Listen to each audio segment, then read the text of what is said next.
জাকাত সম্পর্কে আমরা তার গুরুত্ব, তাৎপর্য, প্রয়োজনীয়তা, জাকাত অনাদায়ের ভয়াবহতা, জাকাত বের করার হিসাব, সার্বিক বিষয়গুলো আজকের খুতবায় সংক্ষিপ্তভাবে তুলে ধরার চেষ্টা করব ইনশাআল্লাহ। ওমা তৌফিকি ইল্লা বিল্লাহিল আলিয়্যিল আযীম। জাকাত শব্দের শাব্দিক অর্থ হচ্ছে বৃদ্ধি পাওয়া। আল্লাহ সুবহানাহু তাআলা জাকাত শব্দের নাম এমনভাবে রেখেছেন যে মানুষের দৃষ্টিতে মানুষ দেখছে টাকা পয়সা বের হয়ে যাচ্ছে, আর আল্লাহ সুবহানাহু তাআলা বলছেন টাকা বাড়ছে। নামটাই রাখা আছে বৃদ্ধি, তথা যা বাস্তবে ঘটছে তার সম্পূর্ণ বিপরীত নামকরণ করা আছে। বাস্তবে তো ঘটছে টাকা বের হয়ে যাচ্ছে এবং টাকা কমে যাচ্ছে, আর আল্লাহ সুবহানাহু তাআলা সেটির নামকরণ করেছেন বিপরীত দিয়ে, যে জাকাত মানে বৃদ্ধি তথা বাড়ছে। এবং আল্লাহ সুবহানাহু তাআলা পবিত্র কোরআনে এটি স্পষ্ট ঘোষণাও দিয়েছেন, ওয়ায়ামহাকুল্লাহুর রিবা ওয়া ইউরবিস সাদাকাত। আল্লাহ সুবহানাহু তাআলা সুদকে কমান আর সাদাকাকে বাড়ান। তো সুদে মানুষ বাহ্যিকভাবে দেখতে পায় বাড়ছে, আল্লাহ বলছেন আমি কমাই। সাদাকায় মানুষ বাহ্যিকভাবে দেখতে পাচ্ছে কমছে, আল্লাহ বলছেন আমি বাড়াই।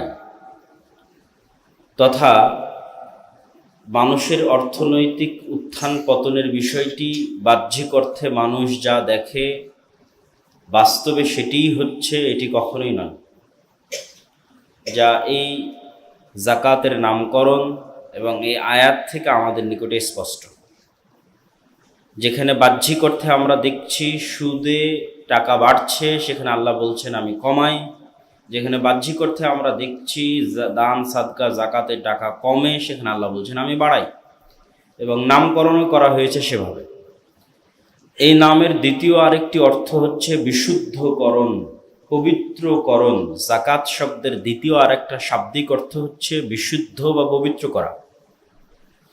আল্লাহ সুবহানাহু তাআলা পবিত্র কোরআন মাজিদে বলেন, খুয মিন আমওয়ালিহিম সাদাকাতান, আপনি ধনীদের সম্পদ থেকে সাদাকা বের করেন।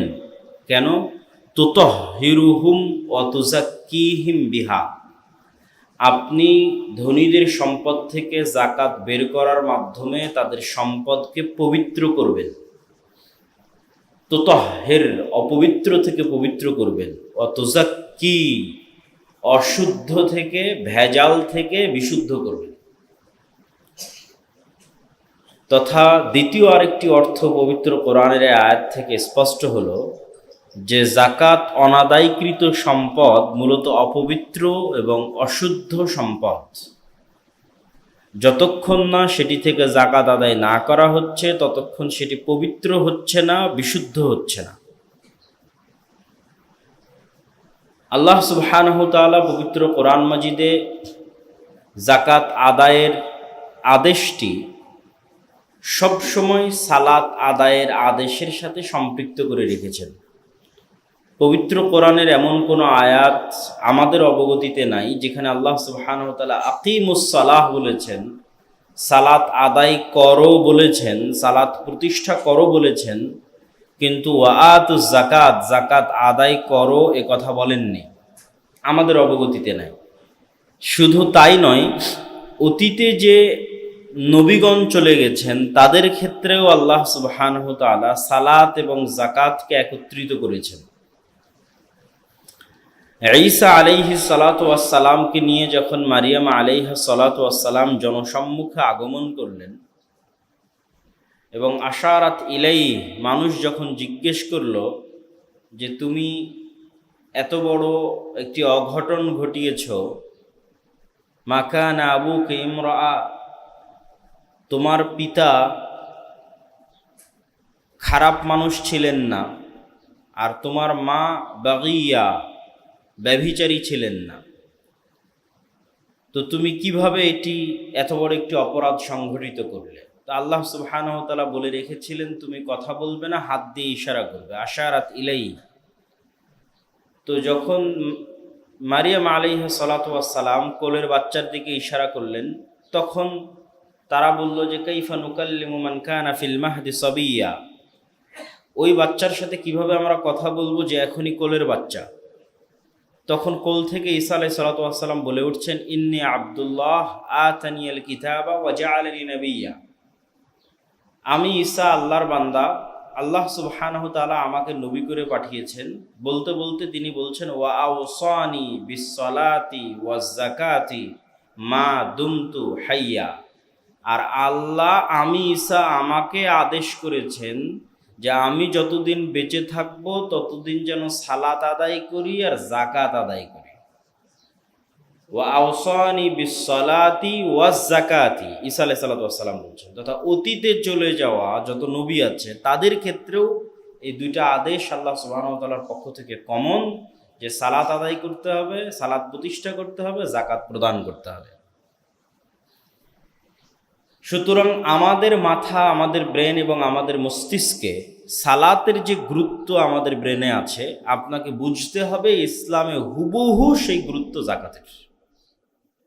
আপনি যতটুকু বুঝেন যে সালাতের এই গুরুত্ব, তো হুবহু অতটুকুই গুরুত্ব যাকাতের। এতটুকু আপনার কাছে পরিষ্কার থাকতে হবে। মানুষ ভেদে, মানুষের কাছে যার কাছে যেমন সালাতের গুরুত্ব, তাকে মনে করতে হবে যে আমি সালাতকে যতটা গুরুত্ব মনে করছি ইসলামের দৃষ্টিতে, এর চেয়ে কোনো দিক থেকে কম যাকাত নয়, বরং হুবহু সেই গুরুত্বই হচ্ছে যাকাতের। এবং এই জন্যই রাসূলুল্লাহ সাল্লাল্লাহু আলাইহি ওয়াসাল্লাম ইসলামের যে স্তম্ভগুলোর বর্ণনা দিয়েছেন, সেই স্তম্ভগুলোর বর্ণনা দিতে গিয়ে বুনিয়াল ইসলামু আলা খামসিন, ইসলাম 5টি স্তম্ভের উপর প্রতিষ্ঠিত। শাহাদাত আল্লাহ ইলাহা ইল্লাল্লাহ, এই সাক্ষ্য দেওয়া যে আল্লাহ ব্যতীত কোনো মাবুদ নেই এবং মুহাম্মদ আল্লাহর রাসূল, তথা তাওহীদ এবং রিসালাতের সাক্ষ্য দেওয়া।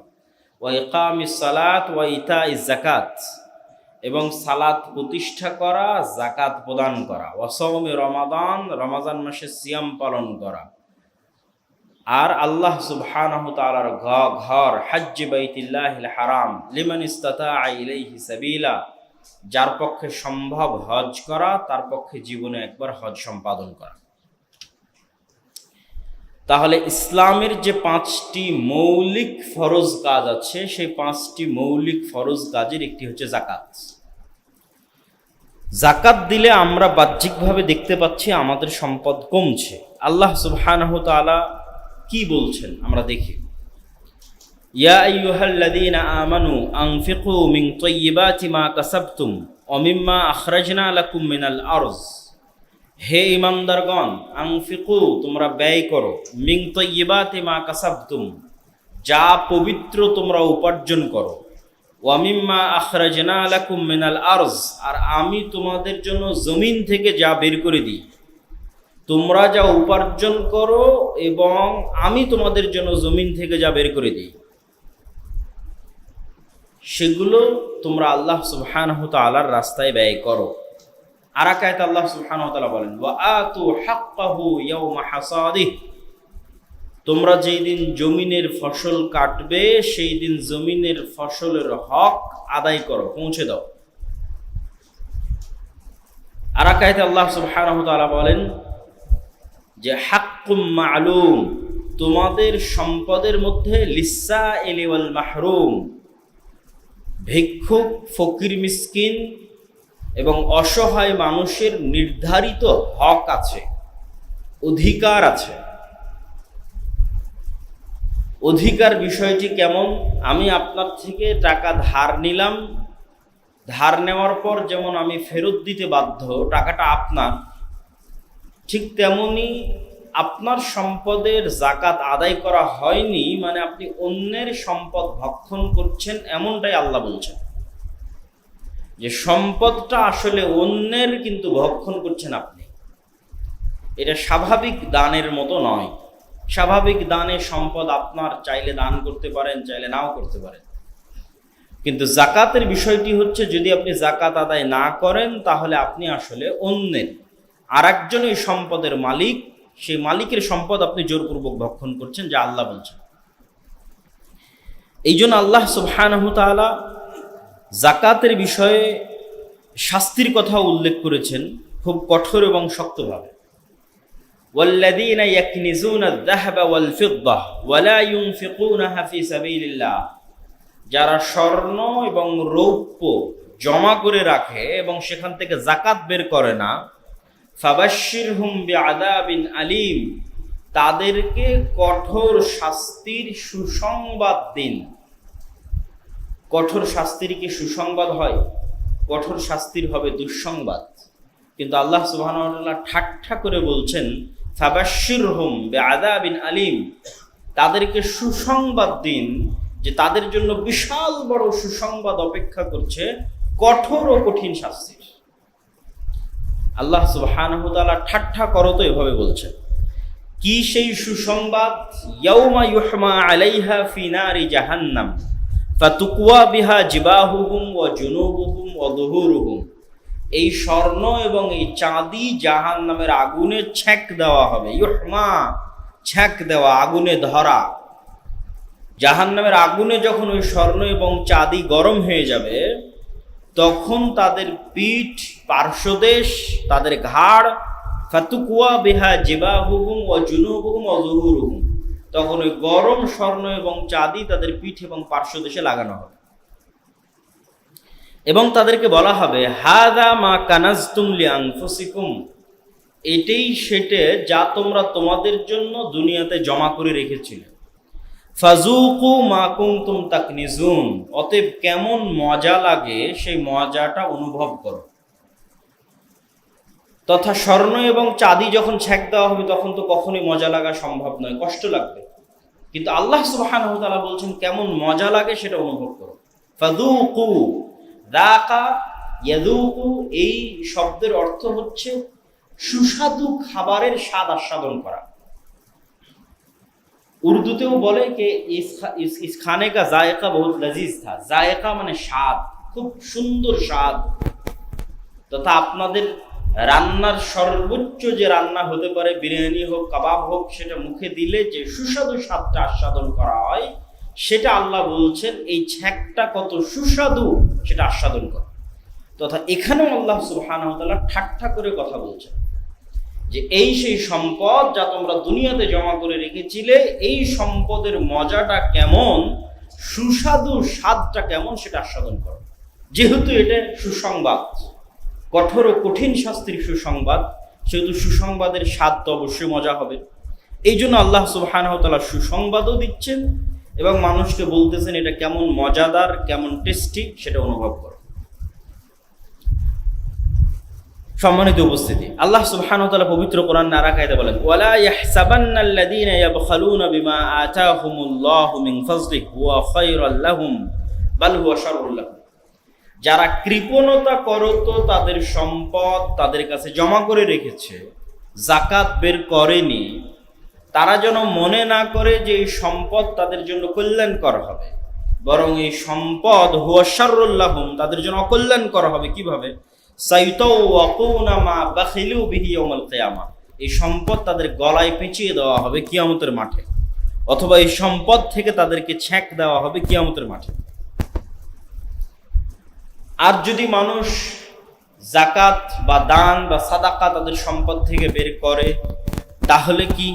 আল্লাহ সুবহানাহু ওয়া তাআলা বলছেন মাসালুল লাযীনা ইউনফিকুনা আমওয়ালাহুম ফি সাবিলিল্লাহ কামাসালি হাববাতিন আমবাতাত সাবআ সানাবিলা ফি কুল্লি সুম্বুলাতিন মিআত হাব্বাহ, কোন মানুষ যখন একটি পয়সা আল্লাহ সুবহানাহু ওয়া তাআলার রাস্তায় দান করে, তখন ওই একটি পয়সা একটি বীজ দানার নেয়। যে বীজ দানা কৃষক রোপণ করে, ধরেন ধানের বীজ কৃষক রোপণ করেছে, ওই ধানের বীজ আস্তে আস্তে গাছ হয়, গাছ হওয়ার পর সেখানে 7-8টা শীষ হয়, ওই 7-8টা শীষের প্রত্যেকটা শীষে 5-10টা করে ধান ধরে, কিন্তু বীজ রোপণ করা হয়েছিল একটা। সেই একটা বীজ থেকে 50টা বা 100টা ধানের দানা বা 500 বা 600 বা 700 ধানের দানা জন্ম নিচ্ছে। তো আল্লাহ সুবহানাহু ওয়া তাআলা বলছেন কেউ যখন একটা টাকা ব্যয় করে, তখন সে যেন পরকালে একটা বীজ রোপণ করলো। আজকে দান করলেন তো আজকে একটা গাছ লাগালেন, এবং আল্লাহ সুবহানাহু ওয়া তাআলা এই গাছটাকে বাড়ানোর দায়িত্ব আল্লাহ নিয়েছেন। এখানে যে বীজ রোপণ করা হলো সেই বীজের যত্নের দায়িত্ব কৃষক নিয়েছে, দুনিয়াতে যে ধানের বীজ রোপণ করা হয়েছে। আর দানের মাধ্যমে জান্নাতে যে বীজ রোপণ করা হলো সেটার যত্ন নেওয়ার দায়িত্ব আল্লাহ নিয়েছেন। আল্লাহ সুবহানাহু ওয়া তাআলা বলছেন, কামাসালে হাব্বাতিন আম্বাতাত সাবআ সানাবিলা, এটার থেকে 7টা বীজ গজাবে, 7টা শীষ হবে, প্রত্যেকটা শীষে 100টা করে দানা ধরবে, তথা একটা বীজ একটা দান 700টাতে পরিণত হবে। ওয়াল্লাহু ইউদাইফু লিমান ইয়াশা, আর আল্লাহ চাইলে এটাকে বাড়াতেই থাকবেন। তথা মানুষ যখন আল্লাহ সুবহানাহু তাআলার কাছে দেয়, এটার পরের কথাটা আরেকটা আয়াতের অনুবাদ দিয়েই করি। আরেক আয়াতে আল্লাহ সুবহানাহু ওয়া তাআলা বলেন, ওয়ামা আনফাকতুম মিন শাইইন ফাহুয়া ইখলিফু, যখন তোমরা কোনো কিছু দান করো তখন সেটার দায় দায়িত্ব, দেখাশোনার দেখভালের দায়িত্ব আল্লাহ সুবহানাহু ওয়া তাআলা নেন। এটা হারিয়ে যায় না, তোমাদের জন্য জমা থাকে। ওয়া হুয়া খায়রুর রাযিকিন, আর আল্লাহ হচ্ছে সর্বোত্তম রিজিক দাতা। তথা যখনই মানুষ কোনো কিছু দান করে, যাকাত দেয়, তখন এটা আসলে কখনো হারিয়ে যায় না, নষ্ট হয় না। এটা আল্লাহ সুবহানাহু ওয়া তাআলার দরবারে গিয়ে সেভিংস হিসেবে জমা হয় এবং আল্লাহ সুবহানাহু ওয়া তাআলা সেটা বাড়াতেই থাকেন। ওয়া রাহমাতি ওয়াসিআত কুল্লা শাই ফাসাআকতুবুহা লিল্লাযীনা ইয়াত্তাকুনা ওয়া ইউতুনা যাকাত, আমার রহমত বিশাল প্রশস্ত, যারা আল্লাহ সুবহানাহু ওয়া তাআলার রাস্তায় দান করে তাদের এই দান আল্লাহ সুবহানাহু ওয়া তাআলা সংরক্ষণ করেন এবং নিজের কাছে লিপিবদ্ধ করে রাখেন। সম্মানিত উপস্থিতি, যাকাত অনাদায়ের ক্ষেত্রে কি কি ধরনের শাস্তি হতে পারে তা রাসূলুল্লাহ সাল্লাল্লাহু আলাইহি ওয়াসাল্লামও কিছু হাদিসে আমাদের সামনে তুলে ধরেছেন। আমরা যেমন আয়াতে দেখলাম, ঠিক হাদিসেও রাসূলুল্লাহ সাল্লাল্লাহু আলাইহি ওয়াসাল্লাম তুলে ধরেছেন। তিনি বলেন, মা মিন আহাদিন লা ইউআদ্দি যাকাতা মালিহি ইল্লা মুসিলা লাহু ইয়াউমাল কিয়ামাতি শুজাআন আকরা, যে কোনো ব্যক্তি যে তার সম্পদের যাকাত আদায় করেনি, তার সম্পদকে কিয়ামতের মাঠে বিষাক্ত সাপে রূপান্তর করা হবে। হাত্তা ইতাওয়াকু বিহি উনুকাহ, এবং এই বিষাক্ত সাপকে তার গলায় পেঁচিয়ে দেওয়া হবে এবং এই বিষাক্ত সাপ তাকে ছোবল মারতে থাকবে আর বলতে থাকবে, আনা কানজুক আনা মালুক, আমি তোমার সেই সঞ্চিত সম্পদ যা তুমি দুনিয়াতে জমা করে রেখেছিলে। তো মানুষের যাকাত অনাদায়ের ধরনের উপর ভিত্তি করে শাস্তির ধরনের ভিন্নতা আসবে।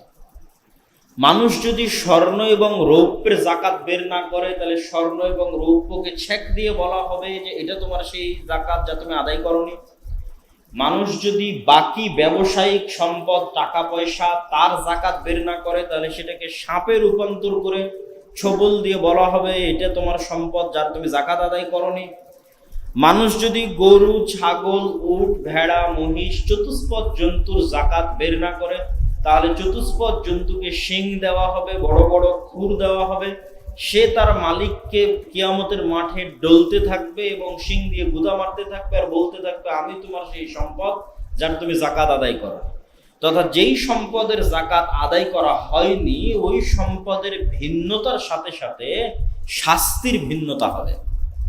স্বর্ণ রৌপ্যের যাকাত আদায় করা হয়নি, তার শাস্তি ভিন্ন, মানে ধরন ভিন্ন। তারপরে টাকা পয়সার যাকাত আদায় করা হয়নি, তার ধরন ভিন্ন। চতুষ্পদ জন্তুর যাকাত আদায় করা হয়নি, তার ধরন ভিন্ন। তবে প্রত্যেকেই বলবে যে আমি তোমার সেই সঞ্চিত সম্পদ যার তুমি যাকাত আদায় করনি, আজকে মজা এবং সুস্বাদু স্বাদ তুমি আস্বাদন করো। যাকাত আদায়ের আরেকটি শাস্তি দুনিয়াতে মানুষ ভোগ করে থাকে, সেটি হচ্ছে রাসূলুল্লাহ সাল্লাল্লাহু আলাইহি ওয়াসাল্লাম বলেন যে মা মানা কওমুন আয-যাকাত ইল্লা ইবতালাহুমুল্লাহ বিস-সিনিন, কোন জাতি যদি যাকাত আদায় বন্ধ করে দেয়, আল্লাহ সুবহানাহু ওয়া তাআলা তাদের জন্য বৃষ্টি বর্ষণ বন্ধ করে দেন। এবং পৃথিবীতে যদি চতুষ্পদ জন্তু না থাকতো তাহলে আর কোনোদিনই বৃষ্টি হতো না। এবং পৃথিবীতে দারিদ্রতা ও দুর্ভিক্ষ দেখা দেয় যাকাত অনাদায়ের কারণে। জাতিগতভাবে যাকাত অনাদায়ের কারণে দুর্ভিক্ষ এবং দারিদ্রতা দেখা দেয়। এটা হচ্ছে যাকাত অনাদায়ের দুনিয়াবী শাস্তি। আর জাকাত অনাদায়ের পরকালীন শাস্তি তো আমরা দেখলাম। আর জাকাত আদায়ের ফজিলত কি? জাকাত আদায়ের ফজিলত, সবচেয়ে বড় ফজিলত হচ্ছে, আবু দারদা রাদিয়াল্লাহু তাআলা আনহু থেকে বর্ণিত, তিনি বলেন, খামসুন মান জাআ বিহিন্না মা ঈমানিন, পাঁচটা জিনিসের যে ব্যক্তি দায়িত্ব নিবে সে জান্নাতে যাবেই। মান হাফাযা আলা সালাওয়াতিল খামস, যে 5 ওয়াক্ত সালাতের দায়িত্ব নিল, রমজান মাসে সিয়াম পালন করলো, এবং যদি সক্ষম হয় তাহলে যাকাত আদায় করলো এবং হজ সম্পাদন করলো, তাহলে তার জন্য জান্নাতের দরজা খোলা। মানুষের জন্য আল্লাহ সুবহানাহু ওয়া তাআলা যত ইবাদত দিয়েছেন তার মধ্যে সবচেয়ে প্রিয় ইবাদত হচ্ছে ফরজ। রাসূলুল্লাহ সাল্লাল্লাহু আলাইহি ওয়াসাল্লাম বলেন, আল্লাহর কাছে সবচেয়ে প্রিয় ইবাদত যেগুলো ফরজ করা হয়েছে, তথা ফরজ সালাতের চাইতে বড় নেকিওয়ালা ইবাদত যেমন নাই, ফরজ ইবাদতের চাইতে ফরজ সালাত, ফরজ যাকাত, ফরজ সিয়াম, ঠিক এগুলো ছাড়ার যে গুনাহ তার চেয়ে বড় গুনাহ নাই। কেননা এগুলো হচ্ছে আল্লাহ সুবহানাহু ওয়া তাআলার আদেশ, আর অন্যগুলো হচ্ছে আল্লাহ সুবহানাহু ওয়া তাআলার অফার। মালিক আপনাকে একটা কাজের আদেশ করতেছে, আর মালিক আপনাকে একটা কাজের কথা বলতেছে, যদি এটা করো, আর অতিরিক্ত করে যদি এটা করো তাহলে তোমাদের জন্য এটা। তো আপনারাও স্বাভাবিকভাবে বুঝেন যে আদেশ যেটা, সেটার গুরুত্ব বেশি। যেটার জন্য আমি চাকরিতে জয়েন করেছি, যেটা আমার মূল মেইন ডিউটি, যে ডিউটির উপর আমার বেতন নির্ধারিত হয়, তার অতিরিক্ত কাজের জন্য মালিক বিভিন্ন অফার দিতে পারে। সুতরাং আর যত আমল, আখলাক, ইবাদত আছে সেগুলোর জন্য শুধু অফার থাকতে পারে, কিন্তু যেটার জন্য আমি মুসলমান হয়েছি, মুসলমান হওয়ার যেটা মূল ডিউটি এবং আল্লাহর যেটা প্রধান আদেশ, সেটা করলে আল্লাহ সুবহানাহু ওয়া তাআলা যত খুশি হন, অন্য কোনোটাতে তত খুশি হন না। সেটা রাসূল সাল্লাল্লাহু আলাইহি ওয়াসাল্লাম যে 5টা ইবাদতের কথা বলেছেন, যদিও গরিবদের জন্য শুধু 2টা, সালাত এবং সিয়াম, আর বাকিগুলো শর্ত সাপেক্ষে। ঈমান আনয়নের পর যাকাত এবং হজ শর্ত সাপেক্ষে। সম্মানিত উপস্থিতি, আমরা এবার দেখব যাকাত কখন ফরজ হয় এবং যাকাত আমরা কিভাবে আদায় করব। যাকাত ফরজ হওয়ার ক্ষেত্রে রাসূলুল্লাহ সাল্লাল্লাহু আলাইহি ওয়াসাল্লামের হাদিসগুলোকে যদি আমরা একত্রিত করি, তাহলে 2টি শর্ত পূরণ হলে মানুষের উপর যাকাত ফরজ হয়। একটি শর্ত হচ্ছে নিসাব পরিমাণ সম্পদের মালিক হলে, 2 নম্বর শর্ত হচ্ছে নিসাব পরিমাণ সম্পদের উপর 1 বছর অতিক্রম করলে। নিসাব পরিমাণ সম্পদ কি? নিসাব পরিমাণ সম্পদ হচ্ছে 7.5 ভরি স্বর্ণ অথবা 52 তোলা রৌপ্য। এই সমপরিমাণ বর্তমান বাজার দর অনুযায়ী যদি কারো নিকটে সম্পদ থাকে, কোন সম্পদ? যাকাতযোগ্য সম্পদ। যাকাতযোগ্য সম্পদ কি কি? যাকাতযোগ্য সম্পদ হচ্ছে 4টা। স্বর্ণ রৌপ্য বাই ডিফল্ট যাকাতযোগ্য সম্পদ, বাই বর্ন জন্মগত যাকাতযোগ্য সম্পদ। যেহেতু স্বর্ণ এবং রৌপ্য বাই ডিফল্ট, বাই বর্ন যাকাতযোগ্য সম্পদ, সেহেতু ব্যবহার করলেই কি, ব্যবসা করলেই কি, বাড়িতে পড়ে থাকলেই কি, না থাকলেই কি, লকারে থাকলেই কি, পার্মানেন্ট যাকাতযোগ্য সম্পদ স্বর্ণ এবং রৌপ্য। তারপরে যাকাতযোগ্য সম্পদ কি? মানুষের জমি থেকে উৎপাদিত ফসল। তারপরে যাকাতযোগ্য সম্পদ কি? বাড়িতে থাকা চতুষ্পদ জন্তু। তারপরে যাকাতযোগ্য সম্পদ কি? ব্যবসায়িক সম্পদ। একদম যদি সামারি বলি, প্রত্যেক যেখান থেকে মানুষ টাকা বানায়, টাকা তৈরি করে, টাকা ইনকাম করে, সেখানে যাকাত আরোপ করা আছে। যেখান থেকে মানুষ টাকা বের করে না, সেখানে যাকাত আরোপ করা নাই। জমিতে আবাদ নাই, ফসল নাই, হয়নি, জমি চাষ করে না, যাকাত নাই।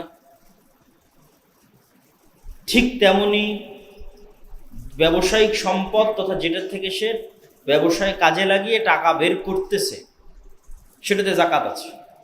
যেটা বাড়িতে ব্যবহার করার জন্য রেখেছে, সেটা যত দামিই হোক, আইফোন হোক, আইপ্যাড হোক, মোটরসাইকেল হোক, গাড়ি হোক, কোটি কোটি টাকা দামের গাড়ি হোক, কোটি কোটি টাকা দামের, লাখ লাখ টাকা দামের মোটরসাইকেল হোক, ব্যবহার করছে। লাখ লাখ টাকা দামের ঘড়ি হোক, বাড়িতে ব্যবহার করছে। বিশাল বড় বাংলো, ফ্ল্যাট যা ব্যবহার করছে তার উপর জাকাত নাই, যা ব্যবসায় লাগিয়ে ইনকাম করছে তার উপর জাকাত আছে, আর যা ব্যবহার করছে তার উপর জাকাত নাই। আরো একদম সারমর্ম কথা হচ্ছে, যেখান থেকে টাকা ইনকাম করা হয় সেখানেই জাকাত, আর যেখানে ইনকাম করা হয় না সেখানে জাকাত নাই। তাহলে এই চারটা হচ্ছে জাকাতযোগ্য সম্পদ। এই জাকাতযোগ্য সম্পদগুলোর বিশেষ করে তিনটাকে আমাদের হিসাবে নিয়ে আসতে হবে। স্বর্ণ রৌপ্যকে আমাদের হিসাবে নিয়ে আসতে হবে। স্বর্ণ রৌপ্যের বিপরীতে প্রচলিত ক্যাশ মানি, ডলার হোক, রিয়াল হোক, টাকা হোক, সেটাকে হিসাবে নিয়ে আসতে হবে। ব্যবসায়িক সম্পদকে হিসাবে নিয়ে আসতে হবে। এই তিনটাকে হিসাবে নিয়ে আসতে হবে। বাকি দুটা ফসল, সেটার হিসাব ভিন্ন। চতুষ্পদ জন্তু, সেটার হিসাব ভিন্ন। চতুষ্পদ জন্তুর হিসাব আলাদা, ফসলের হিসাব আলাদা। তাহলে স্বাভাবিকভাবে তিনটে জিনিসের হিসাব আমাদেরকে করতে হবে। আমার কাছে বাড়িতে ব্যবহার্য আমার স্ত্রী কন্যা তাদের স্বর্ণ রৌপ্য কতটুকু আছে, আমার কাছে ক্যাশ মানি, টাকা, যে কোনো দেশের কারেন্সি হোক না কেন, ডিপোজিট হোক, বিকাশে হোক, নগদে হোক, সঞ্চয়পত্র হোক, যে টাকার মালিক আমি ক্লেইম করতে পারি যে আমি এটার মালিক, এরকম যে কোনো মালিকানাধীন সম্পদ এখন আমার কাছে আছে, অথবা ব্যাংকে আছে, অথবা মোবাইলে আছে, যেখানেই থাক আমার মালিকানায়, সেটা হিসাবে নিয়ে আসতে হবে। ব্যবসায়িক সম্পদকে হিসাবে নিয়ে আসতে হবে। হিসাবে নিয়ে আসার পর দেখতে হবে আমি নেশাব পরিমাণ সম্পদের মালিক হচ্ছে কিনা। নেশাব পরিমাণ সম্পদের মালিক দুইটা হিসাব, একটা রৌপ্যের হিসাব অনুযায়ী বর্তমান বাজার দর অনুযায়ী ৮০,০০০ থেকে ১ লাখ টাকা, আর স্বর্ণের হিসাব অনুযায়ী মোটামুটি ১০ লাখ টাকা, আমরা ৮ লাখ থেকে ১০ লাখ টাকা ধরতে পারি। যদিও বেশিরভাগ ফোকাহায়ে কেরামের মতামত হচ্ছে যে মানুষ গরিব মিসকিনদের দিকে তাকিয়ে রৌপ্যের হিসাব অনুযায়ী জাকাত বের করুক। তবে একদল আলেম ওলামা এটাও বলেছেন যে এটা তার ঐচ্ছিক বিষয়, সে চাইলে রৌপ্যের উপর জাকাত ধরতে পারে, চাইলে স্বর্ণের উপর ধরতে পারে। তো আমরা ধরেন আজকের হিসাব বোঝার জন্য স্বর্ণের উপর ধরলাম যে আমি আজকের দিনে ১০ লাখ টাকার মালিক হলাম। তাহলে যেই দিন ১০ লাখ টাকার মালিক হলাম, এই সবগুলো হিসাব করে স্বর্ণের বর্তমান বাজার দাম, ক্যাশ মানি, ব্যবসায়িক সম্পদ, ব্যবসায়িক সম্পদের মধ্যে কোনগুলো হিসাব হবে? ব্যবসায়িক সম্পদের যেগুলো ফিক্সড অ্যাসেট সেগুলোর কখনোই হিসাব হবে না।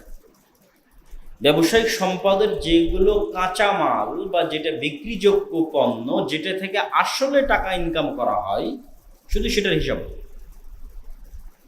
ফিক্সড অ্যাসেট বলতে একটা ব্যবসা চালানোর জন্য সেখানে chair, table, AC, fridge, building ভাড়া, অফিস, গাড়ি সব কিছু আছে, এগুলো ফিক্সড অ্যাসেট। কম্পিউটার, এগুলোর উপরও কোনো জাকাত নেই।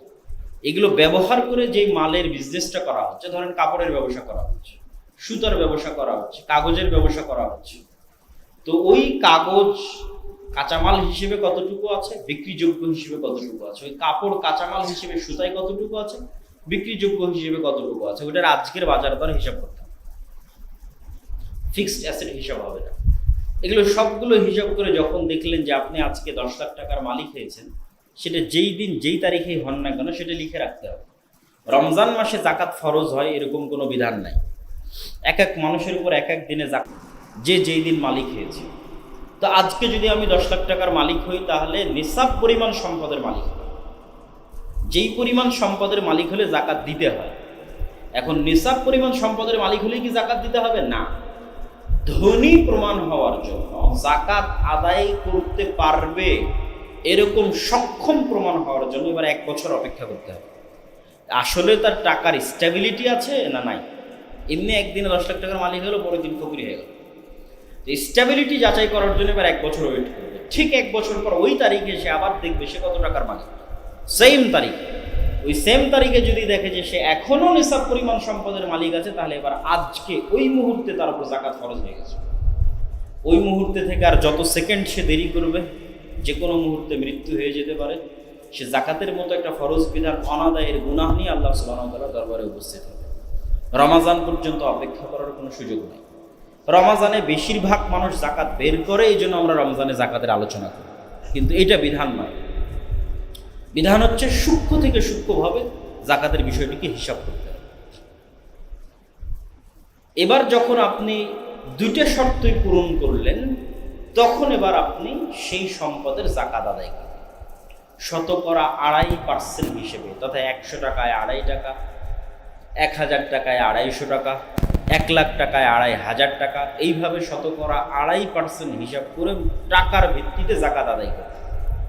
এবং কখনোই জাকাত, যেহেতু জাকাত অন্যের মাল, যেহেতু ওই সম্পদের মালিক আপনি নন, সেহেতু আপনার এটা সিদ্ধান্ত নেওয়ার ইখতিয়ার নাই যে আপনি এই টাকা দিয়ে কাপড় কিনে আরেকজনকে দিবেন, অথবা এই টাকা দিয়ে সেমাই কিনে আরেকজনকে দিবেন।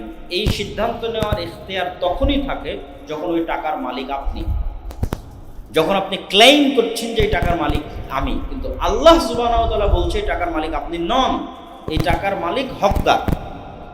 তাহলে যে হকদার সে স্বাধীনতা রাখে এই টাকা দিয়ে সে সেমাই কিনবে, এই টাকা দিয়ে কাপড় কিনবে, না এই টাকা ডাস্টবিনে ফেলে দেবে, সেটা তার ব্যাপার। সুতরাং যারাই জাকাত আদায় করতে গিয়ে সেই জাকাতের অর্থের ওপর নিজের সিদ্ধান্ত প্রয়োগ করে, সে আসলে এখনো মনে করছে সেই টাকার মালিক। এটা ভুল। আপনি ওই টাকার মালিক নন। টাকাকে টাকার মতো করে যে পাওনাদার যে পায় তার নিকটে বুঝিয়ে দিতে হবে। জাকাতের হিসাবের মধ্যে আরও একটি বিষয় আসে, সেটি হচ্ছে ঋণ। ঋণের বিষয়টি কিভাবে কি করা যাবে? ঋণ দুই ধরনের হতে পারে। এক, আমি একজনকে ঋণ দিয়ে রেখেছি, আর এক আমি ঋণ নিয়ে রেখেছি। আমি ঋণ দিয়ে রেখেছি, পাওয়ার সম্ভাবনা থাকলে আমি হিসাব করব, টাকা তার কাছেই আছে, কিন্তু আমি ওই টাকার জাকাত বের করব যদি আমি বুঝি 90% সম্ভাবনা আছে এই টাকা আমি কোনো না কোনো দিন পাবো। এটা হলো ঋণ দিয়ে রেখেছি। আর এটা যে আমি ঋণ নিয়ে রেখেছি, ঋণ যদি ব্যবসায়িক প্রয়োজনে নেওয়া হয় তাহলে জাকাতের হিসাব থেকে বাদ দেওয়া হবে না। এই মর্মে বর্তমান যুগের সকল আলেম ওলামা একমত। কি জন্য? ব্যবসায়িক কাজে যে লোন নেওয়া হয়েছে, এই লোনটা এক প্রকার ইনভেস্ট হিসেবে নেওয়া হয়েছে, এবং সেই টাকা সে ব্যবসায়িক কাজে ইনভেস্ট করেছে, তথা সেখান থেকে সে অর্থ তৈরি করতেছে, অর্থ বানাচ্ছে। আর ব্যবসায়িক কাজে গ্রহণ করার ঋণ যদি জাকাতের হিসাব থেকে বাদ দেওয়া হয়, তাহলে জাকাত আদায়কারী ব্যক্তি বর্তমান পৃথিবীতে খুঁজে পাওয়া কঠিন হয়ে যাবে। এই দুইটা কারণে সকল আলেম ওলামা এই বিষয়ে একমত, যারা ব্যবসায়িক প্রয়োজনে ঋণ নিয়েছে তারা ঋণকে জাকাতের হিসাব থেকে বাদ দিবে না। ঋণ যদি এমন প্রয়োজনে নিয়ে থাকে যেটা ইনভেস্ট হয়নি, খরচ হয়ে শেষ হয়ে গেছে, অসুস্থতার জন্য ঋণ নিয়েছিল, অপারেশনের জন্য খরচ করে শেষ করে দিয়েছে, মেয়ের বিবাহের জন্য ঋণ নিয়েছিল, খরচ করে শেষ করে দিয়েছে, তথা ব্যবসায়িক ইনভেস্টমেন্টের জন্য নয়, জরুরি প্রয়োজনে লোন নিয়েছে, খরচ করে শেষ হয়ে গেছে, এই লোন জাকাতযোগ্য সম্পদ যেটা বের হবে, সেই জাকাতযোগ্য সম্পদের হিসাব থেকে বাদ দিয়ে তারপরে হিসাব করবে এখনো তার উপর জাকাত ফরজ হয় কিনা। যদি হয় তাহলে কত টাকার ফরজ হয় ওটা বাদ দিবে, হিসাব থেকে বাদ দিবে। এবার আমরা চলে যাই, জাকাত আমরা দিব কাদেরকে? আল্লাহ সুবহানাহু ওয়া তাআলা জাকাতের খাতগুলো নির্ধারণ করে দিয়েছেন। 8টা খাত জাকাতের জন্য নির্ধারিত। ইন্নামাস সাদাকাতু লিল ফুকারা, জাকাতের 1 নম্বর হকদার হচ্ছে ফকিররা। 2 নম্বর হকদার হচ্ছে ওয়াল মাসাকিন, মিসকিন। ফকির আর মিসকিনের মধ্যে পার্থক্য কি? যে চেয়ে বেড়ায় সে ফকির, আর যে চায় না কিন্তু অসহায় অবস্থায় আছে, আপনার পাড়া প্রতিবেশী আত্মীয় স্বজন, সে মিসকিন, তার খোঁজ নিতে হবে। 3 নম্বর হচ্ছে ওয়াল আমিলিনা আলাইহা, যারা জাকাতের জন্য কাজ করে। রাষ্ট্র চাইলে জাকাত আদায়কারী ব্যক্তি যারা আছে তাদের বেতন জাকাত থেকে দিতে পারে। ওয়াল মুআল্লাফাতু কুলুবুহুম, হিন্দু, বৌদ্ধ, ইহুদি, খ্রিস্টান, গরিব, অন্তর ইসলামের দিকে মায়ের, তাদের ফাইন্যান্সিয়াল সেফটির জন্য জাকাতের একটা অংশ তাদের জন্য বরাদ্দ রাখতে হবে। আজকের পৃথিবীতে মানুষ ইসলাম গ্রহণ করতে পারে না। ভারতের অসংখ্য হিন্দু ইসলামের প্রতি আগ্রহী, কিন্তু ইসলাম গ্রহণ করতে পারে না ফাইন্যান্সিয়াল সাপোর্ট না থাকার কারণে। যে কেউ তাকে সাপোর্ট দিবে, দিয়ে তাকে আবার নতুনভাবে বড় হওয়ার সুযোগ দিবে, এই সুযোগটা দেওয়া হয়। তো এই ধরনের নমুসলিম অথবা ইসলামের প্রতি আগ্রহী ব্যক্তিদের জন্য জাকাত বের করা যায়। অফির রেকাব, কৃতদাস, গোলাম, যে তার মালিককে নির্দিষ্ট পরিমাণ টাকা দিলে তার মালিক তাকে মুক্ত করে দিবে, এই কৃতদাস গোলাম যদি জাকাত আদায়কারী ব্যক্তিদের কাছে গিয়ে বলে, অথবা জাকাত আদায়কারী ব্যক্তি জানে যে অমুক গোলাম অমুক কৃতদাস তার মালিককে এত টাকা দিলে সে মুক্ত হয়ে যাবে, তাহলে ওই ব্যক্তির মুক্তির জন্য জাকাতের সম্পদ সেখানে দেওয়া যাবে। ওয়াল গারিমুন, যারা ঋণগ্রস্ত, ঋণে জর্জরিত, একটা মানুষ ঋণগ্রস্ত, ঋণ পরিশোধ করতে পারছে না, এই ঋণগ্রস্ত ঋণে জর্জরিত মানুষ সে যে পারপাসে ঋণ করবে তার ঋণ পরিশোধের জন্য জাকাতের অর্থ প্রদান করা যাবে। ফি সাবিলিল্লাহ, আল্লাহর রাস্তায়। ফি সাবিলিল্লাহ, আল্লাহর রাস্তার 1 নাম্বার জিহাদ। জিহাদ ফি সাবিলিল্লাহ, কিতাল ফি সাবিলিল্লাহ, 1 নাম্বার হচ্ছে জিহাদ। মুজাহিদ যারা সশস্ত্র সংগ্রাম করছে, জিহাদ করছে, তাদের সশস্ত্র সংগ্রামের অস্ত্রপাতি, ট্রেনিং এগুলো ক্রয়ের জন্য জাকাতের অর্থ ব্যয় করা যায়। 2, ইলাউ কালিমাতিল্লাহ, আল্লাহর দ্বীনকে উঁচু করার জন্য যে কোনো কাজ, আল্লাহর দ্বীনের প্রচারের জন্য যে কোনো কাজ করা হচ্ছে, মাদ্রাসা হোক, দাওয়াতি কার্যক্রম হোক, যে কোনো কাজ, যে কাজে আল্লাহ সুবহানাহু ওয়া তাআলার দ্বীনের খেদমত করা হচ্ছে, সেগুলো 2 নম্বরে ফি সাবিলিল্লাহর অন্তর্ভুক্ত। এবং ভারত, পাকিস্তান, বাংলাদেশ এই উপমহাদেশে ফি সাবিলিল্লাহর একটা বড় খাত হচ্ছে এই সমস্ত বেসরকারি কওমি দ্বীনি শিক্ষা প্রতিষ্ঠান, যেখানে ইয়েতিম মিসকিন লালিত পালিত হয় এবং সরকারি কোনো বেতন নেওয়া হয় না। এই সম্পদের উপর ভিত্তি করেই প্রতিষ্ঠানগুলো আলেম তৈরি করে এবং দ্বীনের খেদমত করে যায়। শেষ নাম্বার, ইবনুস সাবিল, পথের পথিক। পথের পথিকের গুরুত্ব পবিত্র কোরআনে বিভিন্ন জায়গায় দেওয়া আছে। আল্লাহ সুবহানাহু ওয়া তাআলা যেখানেই মানুষকে অর্থ খরচের কথা বলেছেন, সেখানে একটা বড় অংশ উল্লেখ করতে আল্লাহ ভুলেননি মুসাফির, পথিক। এবং আমি এই জিনিসটা আমার বাইরের বিভিন্ন দেশ সফরে, ভারত পাকিস্তান সফরে শিখেছি যে বিভিন্ন শহরে মানুষের, মুসলমানদের জাকাতের অর্থ দিয়ে মুসাফির খানা পরিচালিত, নাম হচ্ছে মুসাফির খানা, তথা আবাসিক হোটেলের মতো সার্ভিস, কিন্তু একদম বিনামূল্যে। মুসাফির আসছে উঠছে, হ্যাঁ নির্ধারিত দিন আছে যে মাসকে মাসকে বছরকে বছর সে থাকবে এরকম না, 3 দিন 7 দিন 10 দিন নির্ধারিত দিন আছে, এন্ট্রির সময় সে বুকিং দিবে। কিন্তু এই যে ঢাকা শহরে হাজার হাজার মানুষ আসতেছে, হাজার হাজার মানুষ যাচ্ছে, বিভিন্ন শহরে যায়, এই সমস্ত পথিকদের বিনামূল্যে কোথাও থাকার ব্যবস্থা করা হয়। কেউ যদি করে মুসাফির খানার উদ্যোগ নেয়, তাহলে সেই মুসাফির খানায় জাকাতের অর্থ দেওয়া যাবে। এই হলো জাকাতের মোট 8টি খাত। 8টি খাতের 1 খাতেও যদি কেউ সব জাকাতের টাকা দিয়ে দেয় কোনো সমস্যা নেই, 8 খাতেই দিতে হবে এরকম কোনো বিধান নেই। 8 খাতের যে কয়টা খাতে সম্ভব হয় দিবে, পারলে 1 খাতেই দিয়ে দেবে। সম্মানিত উপস্থিতি, আমরা জাকাতের উপর এই বিস্তর আলোচনা এবং জাকাত কীভাবে আমরা বের করব, জাকাতের হিসাব, সব কিছু আমরা শুনলাম। আমাদের রমজানের এই পবিত্র দিনগুলোতে আমি মনে করি আমাদের গুরুত্বপূর্ণ একটি দায়িত্ব হচ্ছে আমার নিজ নিজ বাড়িতে গিয়ে নিজ নিজ সম্পদের হিসাব খাতায় উঠিয়ে এই হিসাবের আলোকে সেটি ফেলে জাকাত বের করে দেওয়া। যদি কেউ নেওয়ার না থাকে তো ডাস্টবিনে ফেলে দিয়ে আসা। তবুও ওইটা বাড়িতে থাকা বেশি ভয়ঙ্কর, ওই সম্পদ নিজের কাছে থাকা বেশি ভয়ঙ্কর। যত দ্রুত সম্ভব এই অপবিত্র বিষয়কে, এই হাতের ময়লাকে, এই অশুদ্ধ বিষয়কে, মানুষের হককে দ্রুত নিজের সম্পদ থেকে বের করে দিয়ে নিজের সম্পদকে পবিত্র করতে হবে, বালা মুসিবত থেকে মুক্ত করতে হবে। যে সম্পদের জাকাত আদায় হয়ে গেল, সেই সম্পদ আসমানি জমিনি বালা মুসিবত থেকে হেফাজতে থাকলো। তারপরেও যদি বিপদ আপদ আসে সেটা পরীক্ষা, কিন্তু প্রাথমিকভাবে সেই সম্পদ গজবের দৃষ্টিকোণ থেকে বালা মুসিবত থেকে মুক্ত।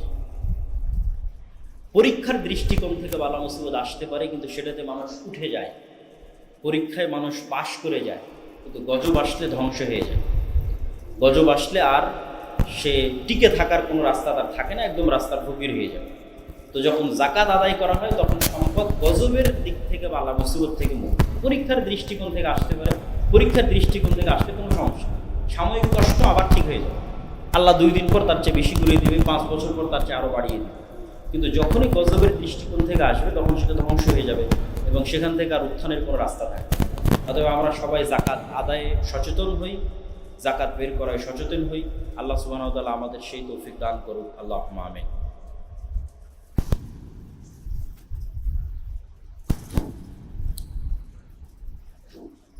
يا أيها الذين آمنوا صلوا عليه وسلموا تسليما اللهم صل على محمد وعلى آل محمد كما صليت على إبراهيم وعلى آل إبراهيم إنك حميد مجيد اللهم بارك على محمد وعلى آل محمد كما باركت على إبراهيم وعلى آل إبراهيم إنك حميد مجيد ربنا ظلمنا أنفسنا وإن لم تغفر لنا وترحمنا لنكونن من الخاسرين ربنا ظلمنا أنفسنا وإن لم تغفر لنا وترحمنا